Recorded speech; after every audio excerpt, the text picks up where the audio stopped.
জিবরাইল ফেরেশতা জমিনে এসে এক থাবা মেরে দিলেন, জমিনটা কাঁদতে শুরু করেছে। আমার আল্লাহ পাকের ফেরেশতারা খামোশ খেয়ে গেলেন, জিবরাইল আলাইহিস সালাম খামোশ খেয়ে গেলেন। জমিনের জবান আল্লাহ খুলে দিলেন, ও জিবরিল আমিন ফেরেশতা, আমার মুখ থেকে অংশ নিয়ে চলে যাচ্ছ, মাটি নিয়ে যাচ্ছ, এই মাটি দিয়ে কি করা হবে? না জানি জাহান্নামার খোরাক বানিয়ে দেয়া হবে। ওই জাহান্নামটা আমি সহ্য করতে পারবো না, আমাকে নিয়ে যাবেন না, আমার অংশ আপনি নিয়ে যাবেন না। ওই জমিনের কান্না ফেরেশতা জিবরাইল আলাইহিস সালামের সহ্য হলো না। দয়ার মায়ার ফেরেশতা জিবরিল আমিন মাটি রেখে পালিয়ে গেলেন। আল্লাহ, আমার মনে বড় দয়া, আপনি তো আমাকে সৃষ্টি করেছেন আপনার, আমি ফেরেশতা জিবরিল আমিন পারলাম না ওই জমিনের থেকে মাটি সংগ্রহ করতে। ওর কান্না দেখে আমার মনটা আর পারল না। আল্লাহ পাক বললেন, ঠিক আছে তুমি থাকো, এই আমার মিকাইল তুমি যাও মাটি আনো। মিকাইল ফেরেশতা একই কথা বললেন, আমি পারলাম না, জমিনের কান্না আমি সহ্য করতে পারলাম না। এই আমার ইসরাফিল তুমি যাও। ইসরাফিল আলাইহিস সালাম মাটি নিয়ে আসবেন, জমিনে থাবা মেরেছে, আবার কান্না একই রেজাল্ট। আল্লাহ, আমি পারলাম না, ওই জমিনের কান্না আমি আর না না দেখে না খেয়াল করে নিষ্ঠুরের মতো আনতে পারলাম না, আমাকে ক্ষমা করে দেয়। আল্লাহ পাক বললেন, এই আমার ফেরেশতা আজরাইল চলে যাও, চলে যাও আজরাইল মাটি নিয়ে আসো। আজরাইল আলাইহিস সালাম এসে থাবা মেরেছে, মাটি নিয়ে দাঁড়িয়ে পড়েছে। জমিন কান্দে কান্না শুরু করে দিয়েছে। আল্লাহর ফেরেশতা আজরাইল আলাইহিস সালাম বলেছিলেন, এ জমিন তুমি কাঁদো আর যাই করো, শোনো, তোমার কান্নায় আমাকে হেলাতে পারবে না, কারণ তোমার কান্না থেকে আমি আজরাইলের কাছে আল্লাহর হুকুমটা বড়। সুবহানাল্লাহ বলো। তোমার কান্না আমাকে হেলাতে পারবে না, তোমার ওই মায়া কান্না আমাকে আল্লাহর হুকুম থেকে মাহরুর করতে পারবে না। তাই তোমার কান্না আমার দাম নেই আমার কাছে, আল্লাহর হুকুমটা আমার কাছে বেশি মূল্য। একবার জোরে বলুন। মাটি এনে হাজির। আল্লাহ বললেন, কি ব্যাপার, নিয়ে চলে এলে? ইয়া রাব্বি আল্লাহ, আপনার হুকুম। তোমার মনে দয়া হলো না? আমার তিনজন ফেরেশতা ফেল, তুমি নিয়ে চলে এলে। হ্যাঁ আল্লাহ, আপনার হুকুমটা আমার কাছে শেষ। এই জমিনের কান্না আমাকে ছোঁয়াতে পারবে না, জমিনের কান্না আমাকে নোয়াতে পারবে না, আমি এনেছি। আল্লাহ খুশি হয়ে বললেন, যাও, ওই আনাকাশটা কিয়ামত পর্যন্ত তোমাকেই দিয়ে দিলাম। সুবহানাল্লাহ বলেন, একবার জোরে বলেন। কি নিয়ে যাবে? দেখেছে কাজ কিরম হয়েছে, যাও। ওই জন্য আজরাইল আলাইহিস সালাম যখন নিতে আসে, বহু আষাঢ় খাচ্ছে, ওরে আমার সোনার, ওরে আমার। আজরাইল বলছে, তুই মন না, নিয়ে যাওয়ার হুকুম হয়েছে, চল হাঁট। কথা বলছেন না কেন? টিপেলে বেরিয়ে চলে গেছে। হুজুর খেজুর ইঁদুর বাদুর কারুর বাদ নেই। কথা বলছেন না কেন? তবে ইমানদারের ক্ষেত্রে, আল্লাহওয়ালাদের ক্ষেত্রে, যে আজরাইল আলাইহিস সালাম এসে সালাম দিয়ে বলে, আপনার জন্য ইন্তজার, আল্লাহর হুকুম হয়ে গেছে। ওই জন্য ইমানদার যারা হয়, মরণের জন্য প্রিপারেশন নেওয়ার সুযোগ দিয়ে দেয় তাদের আল্লাহ। একবার জোরে বলুন। যেমন আওলাদে মুজাদ্দিদুজ জামান, বাংলা আসামের হাজী মুফতি আজম আব্বাজান মির্জা হুজুর পীর কেবলা রাহমাতুল্লাহ আলাইহি, আমি ঠাইতে সেখানে উপস্থিত, প্রেজেন্ট। হুজুর কেবলার ইন্তেকালের আগে সবাইকে ডাকলেন, ঠিক 45 মিনিট সকলের সঙ্গে কথাবার্তা, যা যা দেবার, যা যা পাওনা সব বুঝিয়ে দিলেন, দিয়ে বললেন, তোমরা চলে যাও। তার মানে কমপ্লিট হয়ে গেছে কাজ। হুজুর নিজের গায়ের চাদরটা নিজে সুন্দর করে পাক পবিত্র অবস্থায়, অজু অবস্থায়, হুজুরের তায়াম্মুম নষ্ট হয়ে গেছে, নিজে মাটির উপরে তায়াম্মুম করে পবিত্র হয়ে শুয়ে পড়লেন। ইন্না লিল্লাহি ওয়া ইন্না ইলাইহি রাজিউন। ইন্তেকাল হয়ে গেল। প্রিপারেশন, প্রস্তুতি। আল্লাহ ওয়ালাদের সঙ্গে আল্লাহ পাকের ফেরেশতা আজরাইল ওয়াদা করেছিলেন হাবিবকে, হাবিব আপনার যারা আশিক উম্মত হবে, আপনার যারা মাহবুব উম্মত হবে, আপনার যারা প্রকৃত ফানাফি রাসূল যারা হবে, আমি আজরাইল কথা দিলাম ইয়া রাসূলুল্লাহ, হাবিবাল্লাহ, ওদের জানটা আসানের সঙ্গে পৃথিবীর জমিন থেকে নিয়ে যাব। ওরা যেমন ভাবে চাইবে আমি সেইভাবে কবজা করে নেব। উদাহরণ ওই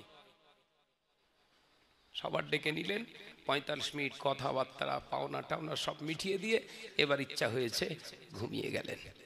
ইন্তেকাল হয়ে গেছে, মেজে হুজুর মারা গেছে, মেজে হুজুর চলে গেছে। জানাজায় গিয়েছিলেন তো নাকি? পাগলের মতো মানুষ ছুটেছিলেন, কারণ আল্লাহর ওলি। সুবহানাল্লাহ বলেন। ও জানেনা, আমি যে কথা বোঝাতে চেয়েছিলাম, আল্লাহর ফেরেশতা জিবরিল আলাইহিস সালাম, আজরাইল আলাইহিস সালাম, মিকাইল আলাইহিস সালাম, ইসরাফিল আলাইহিস সালাতু ওয়াস সালাম সবাই আল্লাহ পাকের হুকুম মেনে একটি আদম তৈরি নির্মাণ করলেন। আদমের দেহটা তৈরি হলো, নাক হলো, চোখ হলো। আল্লাহকে জিজ্ঞাসা করলেন জিবরাইল, এ রাব্বি আল্লাহ, এর রূপটা কেমন হবে? আল্লাহ বললেন, অবয়ব আদমের রূপটা আদমের মতোই হবে। একবার জোরে হবে না? আদমের রূপ আদমের মতোই হবে। একটা নাক, দুটো চোখ, দুটো কান, দুটো হাত, দুটো কিডনি, কলিজা, ফেফসা, যা কিছু দেবার দিয়ে দাও। আল্লাহ বললেন, জিসমে আদামের রুহু, জিসমে আদামের ভিতরে ঢুকে যাও রুহু। রুহুটা ভিতরে গেলেন, চলে এলেন। আল্লাহ ওর ভিতরে থাকা যায় না, ওর ভিতরে থাকার কোনো পজিশন নাই, গোটা এলাকাটা অন্ধকার আচ্ছন্ন। আল্লাহ পাক আবার হুকুম করলেন, যাও ভিতরে যাও। আবার গেলেন, কিছুক্ষণ থাকলেন, বেরিয়ে চলে এলেন। আল্লাহ থাকার কোনো পজিশন নাই, একটু যদি কিছু দিতেন অন্তত ভয়টা কেটে যেত। আল্লাহ পাক বলেছিলেন, হাবিব ইয়া মুস্তাফা ইয়া নূরে মুহাম্মদ সাল্লাল্লাহু আলাইহি ওয়াসাল্লাম, আপনার ওই নূর থেকে একটু আদমের কপালেতে যদি দিতেন, ও হয়তো তার রূহটাকে নিয়ে বেঁচে থাকতো। আল্লাহ নবীর রূহু, আল্লাহ নবীর নূর মুবারকের আল্লাহ পাক আল্লাহ তাআলার হুকুমে ওই সময় আব্বা জান আদম আলাইহিস সালামের এমনি করে পেশানির উপরে তেল লাগিয়ে দিলেন। এবার আল্লাহ হুকুম করলেন, যাও আমার আদমের রূহ আদমের দেহের ভিতর প্রবেশ করো। ভিতরে চলে গেলে আদম আলাইহিস সালাম হাঁটলেন, ঘুরলেন, আলহামদুলিল্লাহ শুকর আদায় করলেন। আল্লাহ বললেন, আদমের রূহ আর বেরোতে কি ভালো লাগে না? আদম পরিষ্কার জানিয়ে দেয়, আল্লাহ হুকুমে আপনার হুকুমে ভিতরে এসেছি, থাকার মতো উপযুক্ত জায়গা পেয়ে গিয়েছি, আর বেরোবো না। আপনার হুকুম না হওয়া পর্যন্ত আর বের হব না। আদম আলাইহিস সালামের দুনিয়ায় বেহেশতে অস্তিত্ব নেই নবী ছাড়া। সুবহানাল্লাহ বলে, জোরে বলছেন না? আদমের অস্তিত্ব নেই নবী ছাড়া, এটা ঈমান মাথার ভিতর ঢুকিয়ে রাখবেন সারা জীবন। আদম তো আদম হতো না নবীর যদি নূর না পেতেন। সুবহানাল্লাহ বলেন। কিছু কিছু চটকো মৌলী সাহেব, আমরা ওই এবারাত খুব একটা বলি না, তো মনে করে কিচ্ছু জানে না, কিচ্ছু নেই। একদিন বস, লুঙ্গির পেছন সব হলুদ করে দেবো একদম। একদিন বস, আমার নজনেরা, যুবকেরা, ছেলেরা, বাচ্চারা, অহংকার, রিয়া, তাকাব্বুরি এই সমস্ত মৌলী সাহেবদের ভিতরে যেন ভরপুর একদম। আমি সব জানি, আমি সব জানি। কথা বুঝতে পারছেন? আমরাই হচ্ছি খাঁটি আলেম, আর কেউ খাঁটি আলেম নাই। আমাদের প্রতিষ্ঠানটা এলো খাঁটি, আর কিচ্ছু নেই। এ সব মার খাবে। হাদিস দিয়ে প্রমাণ করবো। হাদিসটা মনে আছে তো? কথা বুঝাচ্ছেন না? মনে রাখেন ভাইরা আমার, নজনেরা, যুবকেরা, ছেলেরা, বাচ্চারা, পর্দানশীরা, মা ও বোনেরা, আল্লাহ পাক আল্লাহ তাআলা আদম আলাইহিস সালামকে বললেন দাঁড়াও, এ আমার আদম তুমি দাঁড়িয়ে যাও। দাঁড়িয়ে গিয়েছে, আল্লাহ পাক হুকুম করলেন, ও আমার মালাইকা ফেরেশতারা, উসজুদু লি আদামা, আমার আদমের দিকে ফিরে সিজদা করো। সুবহানাল্লাহ বলেন, একবার জোরে হবে না? উসজুদু লি আদামা, আমার আদমের দিকে ফিরে সিজদা করো। আদমকে সিজদা করো না, আদমের দিকে ফিরে সিজদা করো। আদমকে সিজদা করার হুকুম দিলে তাহলে মা বাপের পায়ে সিজদা করা আমাদের জন্য জায়েজ হয়ে যেত। মাথায় ঢুকছে? ওই জন্য মা বাপের পায়ে ছেলের সিজদা করা জায়েজ নেই। কদম মুচি করবে, তাও মাথাটাকে অন্যদিকে ঘুরিয়ে। মাসলা বেরোচ্ছে, দেখেছেন? ভালো করে বুঝেলেন, সর্বনাশ হয়ে যাচ্ছে সব, সমাজ শেষ। আলেম যত বাড়ছে মাত তত বাড়ছে। কথা বলছেন না কেন? হ্যাঁ, ও নজনেরা, যুবকেরা, ছেলেরা, বাচ্চারা, পর্দানশীরা, মা ও বোনেরা, সবাই সিজদা করলেন। ডেঞ্জার, পিসটা চুপ করে বসে আছে, কারণ 10,000 বছর ইবাদত কাছে আছে। আবার আগুনের তৈরি, আদম তো মাটির নির্মাণ, তাই ও চুপ করে বসে আছে। আমার আল্লাহ দেখাতে চেয়েছিলেন, জিবরিল আমিন বড় আশা নিয়ে যে মানুষ বানাতে চেয়েছিলে, ভালো বানাতে চেয়েছিলে, আরো যে বেকা হয় সারা জীবনের জন্য বেকা থাকে, ওইটাই আল্লাহ পরীক্ষা করে একদম ফেস টু ফেস দেখাতে চেয়েছিল। ও বেকা, আপনি বলছেন তো সোজা হবে, হবার নয়, ও মরে গেলে তবে সোজা হবে। ও নজরেরা, যুবকেরা, ছেলেরা, বাচ্চারা, পর্দানশীরা, মা ও বোনেরা, আল্লাহ জিজ্ঞাসা করলেন, কি হলো ও মুআল্লিমুল মালাইকা, তুমি যে চুপটি মেরে বসে রইলে, সিজদা করতে বললাম যে আল্লাহর সামনে জবাব দিয়েছিলেন আজাজিল, আল্লাহ আপনার হুকুম তো অবশ্যই জানি, কিন্তু আমার বিবেক যেন আমায় বাধা দেয়। এরকম কিছু বিবেকলা মলি সাহেব বেরিয়েছে না বেরিয়েনি? চল না ফুরফুরায় যে ভাইজান হুজুর কেবলাদের সঙ্গে বসে নিজেদের ত্রুটিগুলো একটুখানি জাস্টিফাই করে নিয়ে এক হয়ে যাই আমরা, ওখানে যেতে হবে। এরম মাল আছে না নাই? এদের নাম রেখি সব মাল, বুঝতে পেরেছেন তো? একদম পুরো তো যে গেলে তো ছোট হয়ে যাব, তাহলে কি হয়ে গেল? আমি এই যে সামনে গিয়ে ঝোঁকা মানে তো সব শেষ হয়ে গেল। দেখেছেন ক্যারেক্টারের সঙ্গে ক্যারেক্টার মিলছে না মেলে নেই? আল্লাহ বললেন আমার হুকুম সিজদা করো। আল্লাহ বলছেন সিজদা করব, ফেরেশতার সবাই সিজদা করেছে, তুমি করনি কেন? বিবেক লাগাচ্ছে। কি লাগাচ্ছে? আল্লাহর হুকুমের সঙ্গে বিবেক চলে। উসজুদু লি আদামা, আমার আদমের দিকে সিজদা করো। এই সিজদাটা হলো আমি আল্লাহ, আমার হুকুম। একবার জোরে বলুন। কে তো সামনে আছে আমি দেখব না, সিজদা করা আমার হুকুম, ফরজ। সিজদা করা কি আমাদের জন্য ফরজ। বলো, বক্তব্য বলো, আল্লাহ আমি আগুনের না। দেখেছেন এলেম, দেখেন এই কথা বোঝে না, আমি আগুনের না, আর আগুনের গুণ আল্লাহ আপনি করেছেন ওপরের দিকে। ওটা কথা বলছেন এখানে, আগুনের ওপরের দিকে ওটা জ্বালান, ওপরের দিকে, নিচের দিক যায়? যাবে না।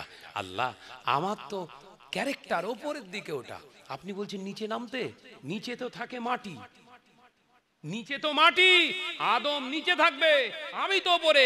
আল্লাহ বললেন যাও, ছাড় দিয়ে দিলাম, কিন্তু মনে রেখো ছেড়ে দেয়নি। বলো সুবহানাল্লাহ বলেন। আল্লাহ একেবারে কেটে বাদ দিলেন না। আল্লাহ চান্স দেয় না, দেয় না। কারণ ফেরেশতারা প্রশ্ন করতে পারত, আল্লাহ একটাবার চান্স দিলেন না, খারাপ ঘোষণা করে দেবেন। ফেরেশতাদের প্রশ্ন থাকতো না, থাকতো না। আল্লাহ বললেন যাও, ছাড় দিয়ে দিলাম, তবে শুনে রেখে দাও আমি কিন্তু আল্লাহ ছেড়ে দিইনি। এ নজনেরা, যুবকেরা, ছেলেরা, বাচ্চারা, পর্দানাসীনা মা ও বোনেরা, ওই সময় আমার আল্লাহ পাক আল্লাহ তাআলা বললেন, ও ফেরেশতারা, আরো একটা কাজ তোমাদের বেহেশতের ভিতরে করা লাগবে।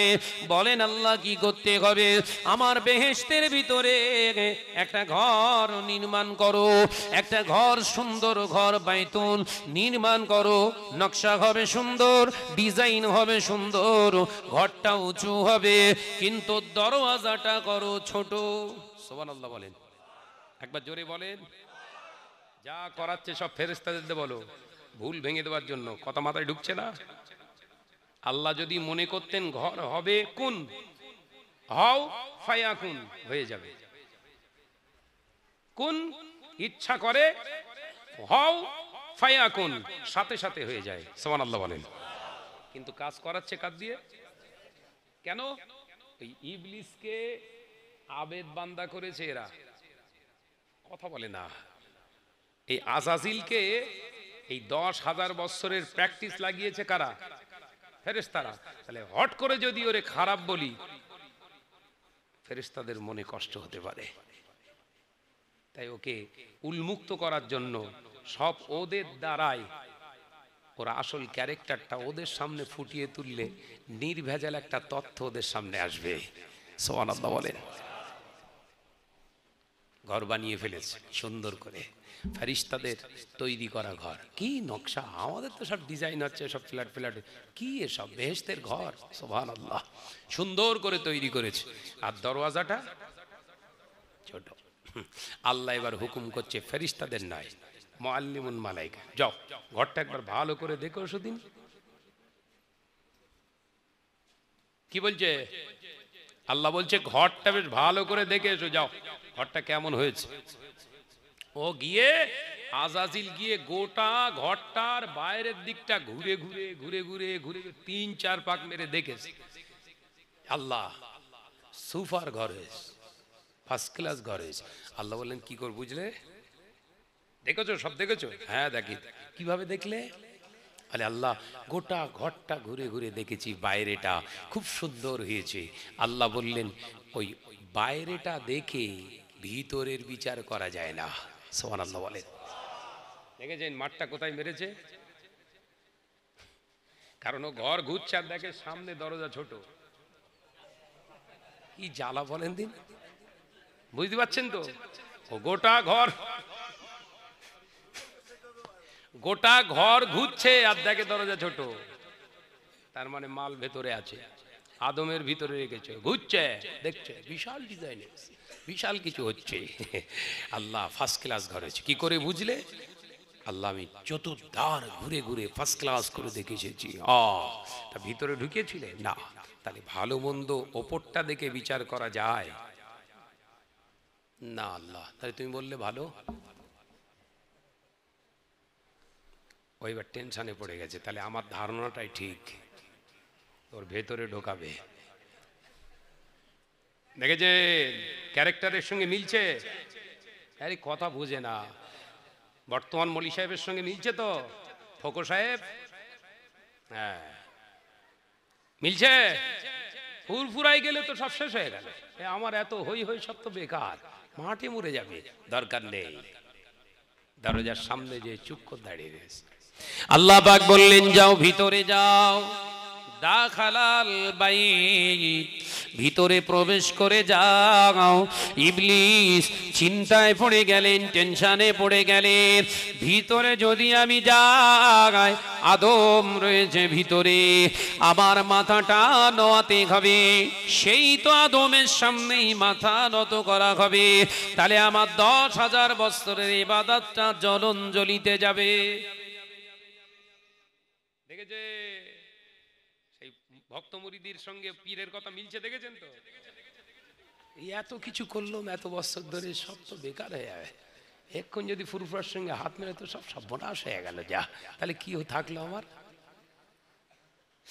এ মজনেরা, যুবকেরা, ছেলেরা, বাচ্চারা, পর্দারা শিনা মা ও বোনেরা, দরওয়াজার সামনে দাঁড়িয়ে দাঁড়িয়ে ইবলিস চিন্তায় পড়ে গেলেন।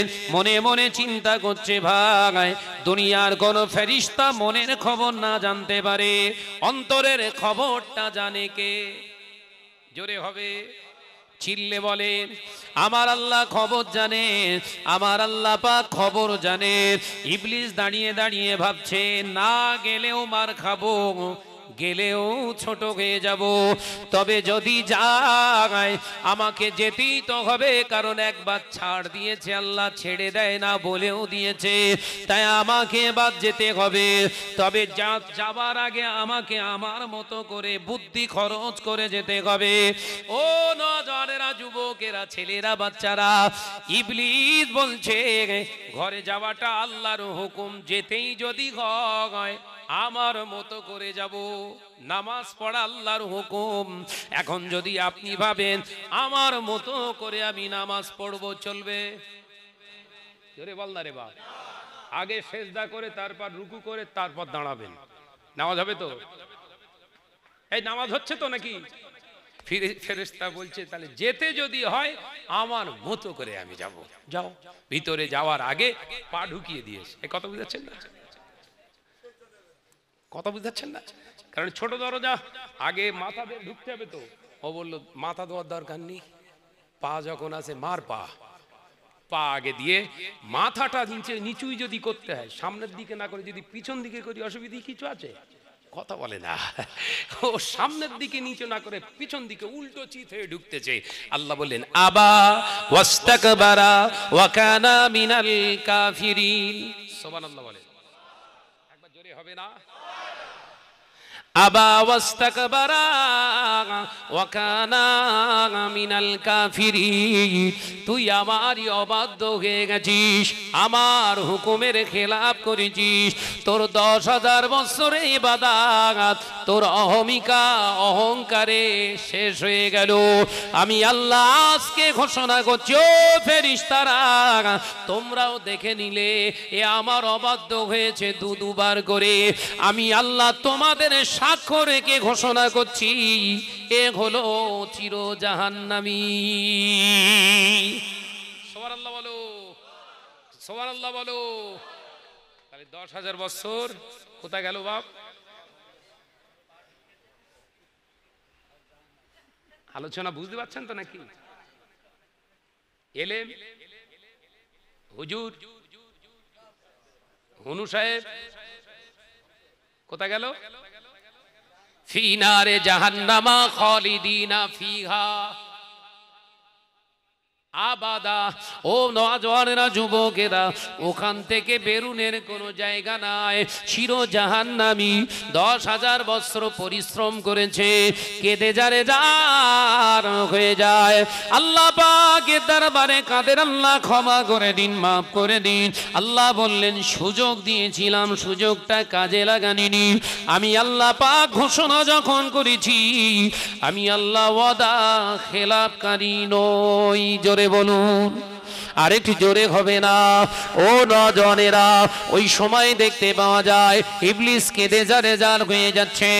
ইবলিস কান্নাটা থামিয়ে দিয়ে বলে, আল্লাহ আমি যে আপনার 10,000 বছর ইবাদত করলাম, আপনার কি দয়া হবে না? আল্লাহ পাক বললেন, শোন ইবলিস, তুই আমার জন্য পরিশ্রম করেছিস, ইবাদত করেছিস, এর জন্য তোর প্রাপ্য প্রতিদান জাযা তুই পেয়ে যাবি। আমি আল্লাহ বলছি, বল জান্নাত ছাড়া যা চাইবি তুই তাই পাবি। সুবহানাল্লাহ বলেন। দেখেছেন কোথায় কোপটা মেরে রেখেছে? জান্নাত ছাড়া তুই যা চাইবিলে তোর ইবাদত, তোর একটা প্রাপ্য আছে, জাযা আছে, প্রতিদান আছে, তুই কি লিবিলে ব্যাস। বললেন আল্লাহ তাহলে জান্নাত আমার নসিবে নেই, কি করে থাকবে বল? এই তো হয়ে গেল। অহংকারের চাদরটা আমি আল্লাহ আমার গায়ে, তুই আমার চাদর ধরে টানিস। দেখেছে আল্লাহ বলছে অহংকারের চাদর কার গায়ে? আল্লাহর গায়ে। কেন আল্লাহর গায়ে? দুনিয়া জমিনটায়, পৃথিবীর জমিনটায় যা কিছু আছে, দুনিয়া জমিনে যা কিছু আছে সবাই আমার দ্বারস্থ হয়, আমি আল্লাহ কারো দ্বারস্থ হই না। আল্লাহু লা ইলাহা ইল্লা হুয়াল হাইয়ুল কাইয়্যুম লা তাখুযুহু সিনাতুন ওয়ালা নাওম। ও দুনিয়ার মানুষেরা, আমি হলাম সেই আল্লাহ যে আল্লাহ আগেও ছিল হাইয়ুল কাইয়্যুম। আমি আগেও ছিলাম আল্লাহ, যেমন এখনো আছি তেমনি আল্লাহ, আগামীতে একই তোদের সেই আল্লাহ। একবার জোরে হবে না? লা তাখুযুহু সিনাতুন ওয়ালা নাওম। আমি আল্লাহ, আমার ঘুমের দরকার হয় না। সুবহানাল্লাহ বলেন। বিশ্রামের দরকার হয় না, কারোর কাছে যে চাওয়ার দরকার হয় না, খাওয়ার দরকার হয় না, কারণ আমি হলাম ইন্নানি আল্লাহ, নিশ্চয় আমি আল্লাহ তোদের সেই আল্লাহ। সুবহানাল্লাহ বলেন, আরো ঝেড়ে মারেন মহাব্বতের সঙ্গে দরুদ আল্লাহুম্মা। নিজে গরম হয়ে রয়েছে, আরো মহাব্বতের সঙ্গে ওয়া আলা আলি।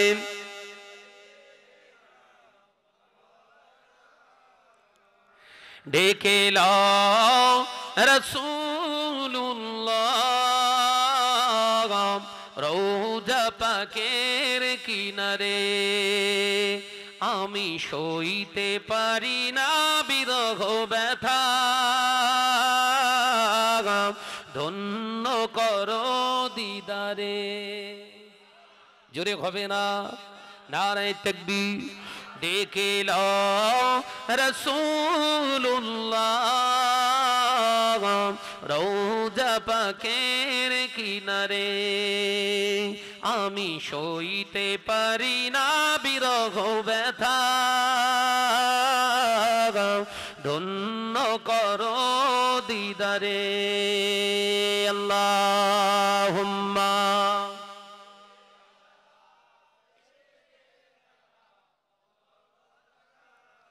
মাশাআল্লাহ মাশাআল্লাহ। ওয়া আলা আলি।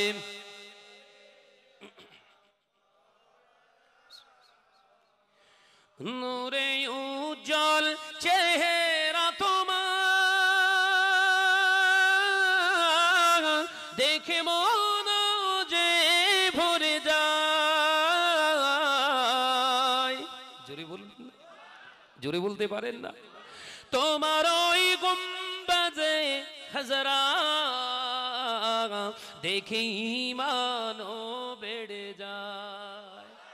জোরে হবে না?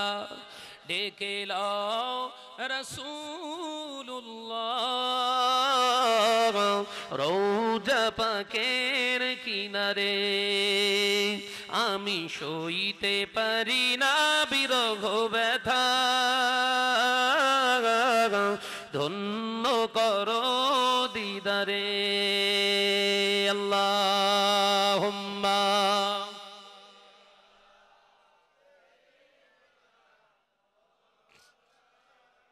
মাশাআল্লাহ, আরেকটু জোরে ওয়া আলা আলি।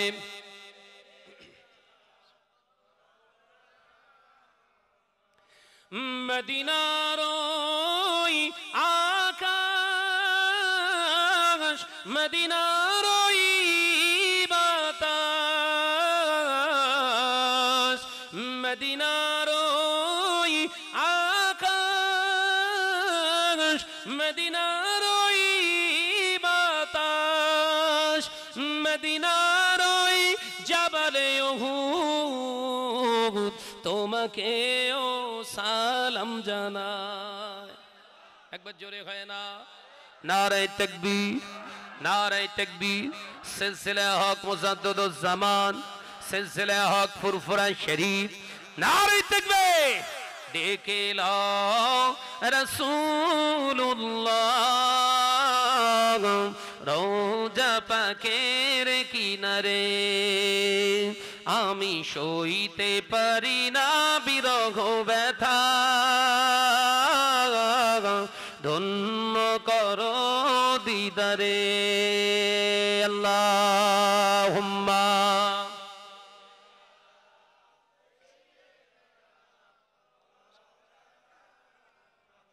ওয়া আলা আলি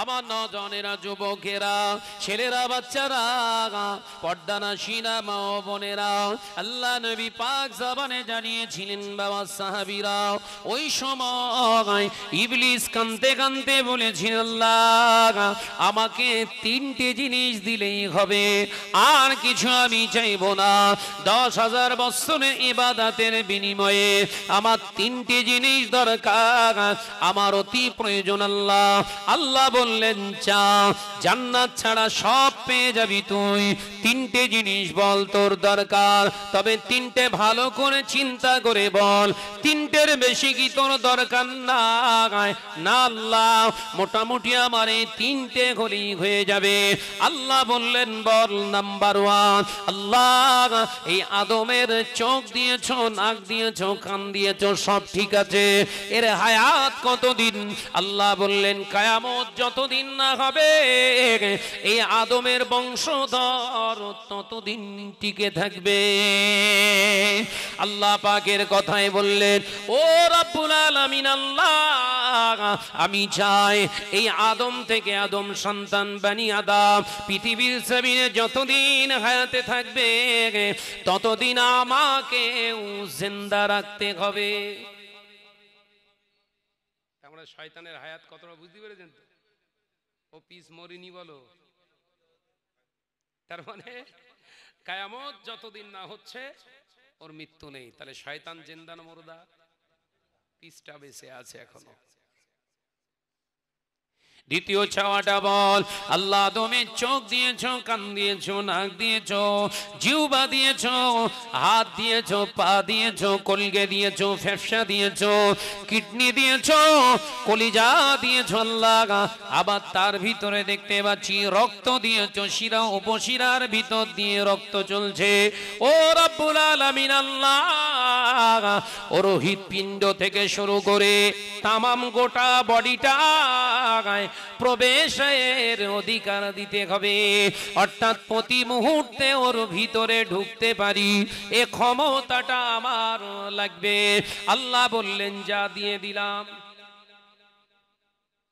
আলোচনা বুঝতে হবে বলো খুব টাফ ভাইটাল জিনিস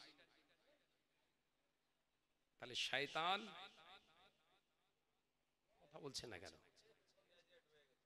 সমস্ত গোটা পার্টসের ভিতরে ঢোকার ক্ষমতা আছে ওর হায়াত কতটা এই ওয়াজ বুঝে নিতে হবে ক্লাস হচ্ছে মুজাদ্দিদুজ্জামান বড় কষ্ট করে এই মজলিসগুলো করেছিলেন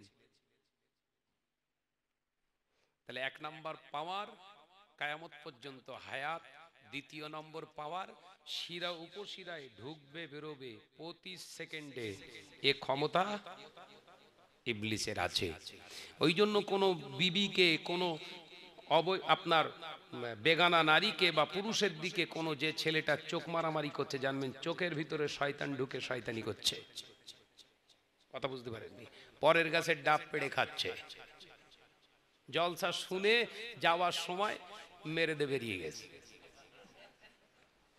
সারা রাত জাগা শরীরটা ঠান্ডা করতে হবে বুঝলি এক বন্ধুকে বললেন তুই মাজায় ওঠ আমি মটকায় উঠতেছি আর নিচে একজন দাঁড় করা ক্যাচ ধরবে সারা রাত জলসা শুনে 5-7টা ডাব মরণের খাওয়া খেয়ে একজন বলছে দেয় এদিক ওদিক ফেলার দরকার যার জিনিস তার গোড়ায় রাখ দেখেছেন কত বড় শয়তান শয়তান বলছে আল্লাহ এরকম শয়তানি আমি করিনি এ আমার উপরে ছাপকে যাচ্ছে একদম ও বেজানেরা নজনেরা যুবকেরা ছেলেরা বাচ্চারা আল্লাহ বললেন মেনে নিলাম তৃতীয় চাওয়াটা তোর কি আল্লাহ এই আদমের যে সেমটা এই আদমের চেহারাটা শুধু আদম থাকবে কিনা আমি আল্লাহর কাছে এটাই নিতে চাই। এই বনি আদম যেমনই রূপ ধারণ করবে, পরিষ্কার হলে পরিষ্কার, কালো হলে কালো, লম্বা হলে লম্বা, বেটে হলে বেটে, শর্ট ফিগারে হলে শর্ট ফিগার, থিং হলে হালকা হলে হালকা, মোটা হলে মোটা, এ যেমন রূপে দুনিয়া জমিনের সন্তানদের পয়দা করবে, দুনিয়া জমিনে এদের যেমন রূপ হবে, ছেলে হলে ছেলে, মেয়ে হলে মেয়ে, এদের রূপ ধারণ করে আমি ধোকা দিতে চাই। আল্লাহ পাওয়ারটা আমায় দিতে হবে। যদি মাওলানা হবার ইচ্ছা থাকে স্টেজে উঠে আওয়াজ করতে পারি, দুনিয়ার জমিনে হুজুর হওয়ার যদি শখ জাগে হুজুরের সাজও নিতে পারি, আলেম হওয়ার ইচ্ছা যদি থাকে আলেমের মতো কথাও বলতে পারি, তাফসীর করার ইচ্ছা যদি থাকে তাফসীর করতে পারি, আবার হাদিস বর্ণনা করার ইচ্ছা থাকলেও হাদিস বর্ণনা করতে পারি। তবে আমার মতো করে আমি বর্ণনা করব, রূপটা থাকবে তাদের মতো। আল্লাহ বললেন ইল্লা রাসূলা, তামাম পৃথিবী সবার নকল তুই করতে পারবি, ইল্লা রাসূলা, আমার হাবিবের চেহারা সুরাতের নকল তুই করতে পারবি না। চিল্লে বলো। দেখেছেন যে মৌলী সাহেবরা যে হুজুরগুলো বলছে নবী আমাদের মতো, ওর ব্রেক আছে, কথা বলে না। ওর নামাজ হেভি বলো, সেজদায় গেলে উঠতে চায় না। দেখেছেন রুকুই গেলে উঠতে চায় না। কেরাত পড়ছে তো দাঁড়িয়ে দাঁড়িয়ে একভাবে পড়ছে, কিন্তু ব্রেক নেই। আল্লাহ বলছে ব্রেক দিয়ে দিলাম, সবার নকল করতে পারবি, সবার সূরা ধরতে পারবি, সবার চেহারা তুই নকল করতে পারবি, ইল্লা রাসূলা, কিন্তু আমার হাবিবের চেহারা সূরাতের নকল তুই পারবি না। কারণ আমা আরসালনাকা ইল্লা রাহমাতাল লিল আলামিন, तमाम কায়নাতের জন্য আমার হাবিব হলো খাস রহমত। একবার জোরে বলেন। তাহলে যে নামাজি বান্দারা বলছে নবী আমাদের মতো, ব্রেক ফেল গাড়ি, BMW কিন্তু ব্রেক নেই। কথা বুঝতে পারছেন না নাকি? মার্সিডিজ, রয়্যালস, কিংবা আপনার ওই বলে না অডি, সব দামি দামি ব্র্যান্ডেড কোম্পানি। এখন ওই মাল একটা হাতে না দিয়ে চাবি হাতে ধরিয়ে দে, বললাম ভাই এইলে আজকে থেকে তোর ফ্রি দিয়ে দিচ্ছি, কিন্তু আগে তোকে একটা কথা বলে, ওর বলো ব্রেক নেই, এলে যা, রোডে উঠবেন তো? আরে ভাই দামি গাড়ি তো, কথা বলে না তো।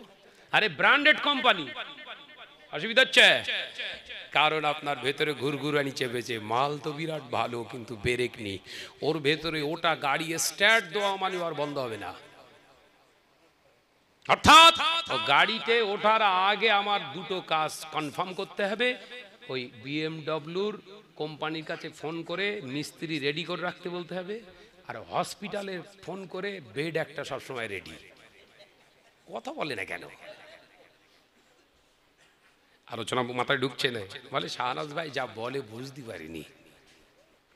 কি করে বুঝবি বাপ? বডি এখানে পড়ে রয়েছে, বোর কাছে মন পড়ে রয়েছে। কথা বলছেন না কেন? তুই শাহনাজের ওয়াজ কি বুঝবি বাপ? ভাবিগুলো এখানে বসে রয়েছে, মন সব সিনেমায়। এখানে ভাবিরা সব বসে রয়েছে পর্দার আড়ালে, চাচিমারা সব ঘরের সোনার চাঁদ মানিকেরা সব বসে রয়েছে, নাটক দেখে সিরিয়াল দেখে অভ্যেস। শাহনাজের ওয়াজ শুনতেছে কিন্তু নাটকের কথা মনে করতে। হেদায়েত হবে। রাসূলের সাহাবীরা ওয়াজ শুনতেন, আল্লাহ রাসূলের চেহারা মোবারকের দিকে তাকিয়ে থাকতেন, আর কানটা রাসূলুল্লাহর যেন মুখ ঠোঁট মোবারকের কাছে লাগিয়ে রেখে দিতেন। এতটা স্বতঃস্ফূর্তভাবে সচেতন হয়ে ওয়াজ শুনতেন। জোরে বলুন। আর আমাদের চাচা বসে বসে বাদাম ভাজা খাচ্ছে। আবার কথা বলছেন না কেন? হ্যাঁ, দুই একজনের পা ব্যথা হয়ে যাচ্ছে, ঠ্যাং দুটো হুজুরের দিক লম্বা না করবে, যেন মনে হচ্ছে অবাস হয়ে গিয়ে সব। কথা বলছেন না কেন? কালকে আমার শেষ জলসা ছিল ওই বাসন্তী এলাকায়, জায়গা নির্দেশখালী বলে একটা জায়গায়, বুঝতে পেরেছেন তো? বিশাল বড় মাহফিল, লোকজনও মাশাআল্লাহ খুব সুন্দর। গিয়ে দেখি এক ধার দিয়ে লাইন দিয়ে শুয়ে রে সব। আর আমার টাইম 12:30, 12টায় টাইম ছিল, আধা ঘন্টা লেটে তুলেছে। আর ভাই এইসব খাসলাত আমি দেখতে পারি না। আমি ভাই অন্য সেন্সের মানুষ, আপনি যত খারাপ বলেন বলেন। উঠে গিয়ে দেখি সব শুয়ে রে, এই তোল তোল, সব তোল নলে আমি গিয়ে হদ্দ ঠ্যাঙাবো বলো। ঠ্যাঙানোর কথা বলতে লাভ মেরে মেরে উঠেছে। উঠে দেখছি সর্বনাশ, কি হুজুর রে বাবা, ঘুমতেও দেবে না। দেখি এসে কম্বল টম্বল লেতায় এসে শুয়ে রে। তার মানে পুরো তৈরি হয়েছে, যেই ইয়ানবী বলবে সেই উঠবো। কথা বুঝতে যাচ্ছেন না? সর্বনাশ করে ফেলছে। ভাইরা আমার, নজনেরা, যুবকেরা, ছেলেরা, বাচ্চারা, আমার আল্লাহ পাক আল্লাহ তাআলা বললেন যা, মেনে নিলাম। এই ইবলিস আর কিছু চায় না আল্লাহ, আমি কিছু চাই না। আল্লাহ বললেন যা যা, তো সব পাওয়া দিয়ে দিলাম, তিনটে তোর মাকসাদ পূরণ করে দিলাম। ইবলিস এবার তোকে জিজ্ঞাসা করছি তোর উদ্দেশ্য কি? আল্লাহ আমার উদ্দেশ্য হলো এই আদমের জন্য আমাকে জাহান্নামে যেতে হয়েছে, এই আদমের জন্য আমি আজকে চির জাহান্নামী ঘোষণা হয়ে আমার লাইফে এসেছে।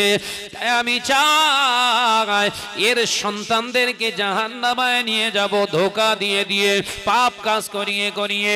প্রয়োজনে আমাকে হুজুরের রূপ ধারণ করতে হতে পারে, পীর সাহেবের রূপ ধারণ করতে হতে পারে, আলেমের রূপ ধারণ করতে হতে পারে।